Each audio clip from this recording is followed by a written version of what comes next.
Part 1 हम पंछी उन्मुक्त गगन के। इससे पहले मैंने फर्स्ट पार्ट इसका अपलोड किया था पोयम का। अब ये सेकंड पार्ट है। हमने इससे पहले पढ़ लिया था तरु की फुनगी पर के झूले।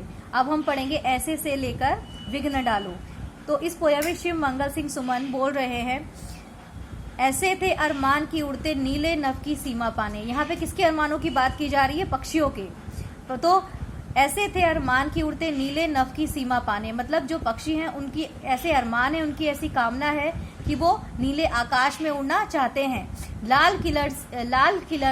लाल किरण सी चोंच खोल चुगते तारक अनार के दाने, और वो अपनी चोंच के जरिए दाने चुगना चाहते हैं। मतलब जंगल में रहकर या जो भी उन्हें मिलता है वो खुले दिल से सब कुछ खाना चाहते हैं, खुले दिल से उड़ना चाहते हैं।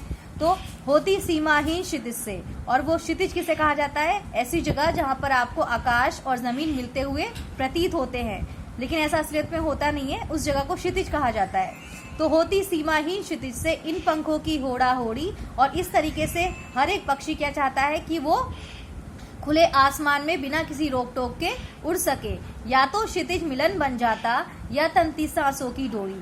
और वो क्या चाहते हैं कि जो पक्षी हैं वो क्षितिज, मतलब वो पक्षी उस सीमा को उसको चीज को देखना चाहते हैं जहां पर आकाश और पृथ्वी मिल जाते हैं, लेकिन ऐसा सिर्फ हमें प्रतीत होता है, लेकिन असलियत में ऐसा नहीं होता है। या तंती सांसों की डोरी, और वो चाहते हैं कि इस तरीके से वो इतना उड़ना चाहते हैं कि वो उस चीज को खोज पाए, उस चीज से मिल पाए।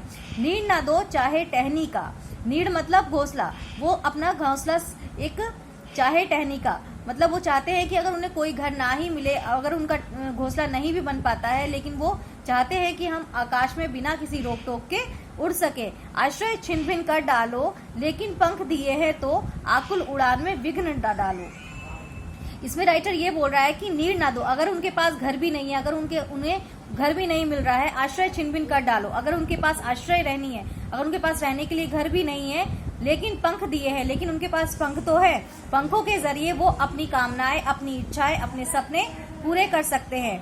तो एक पक्षी का सपना क्या होता है कि वो खुला आसमान में उड़ सके। उसी तरीके से यहाँ पे पक्षियों की तुलना मनुष्य से भी की गई है कि मनुष्य भी यही चाहता है कि उसके ऊपर किसी भी प्रकार का कोई भी बंधन नहीं हो, बिना किसी रोक टोक के, बिना किसी परेशानी के वो अपनी उसकी जो इच्छाएं हैं, उसके जो सपने हैं, वो उन सपनों को पूरा कर सके।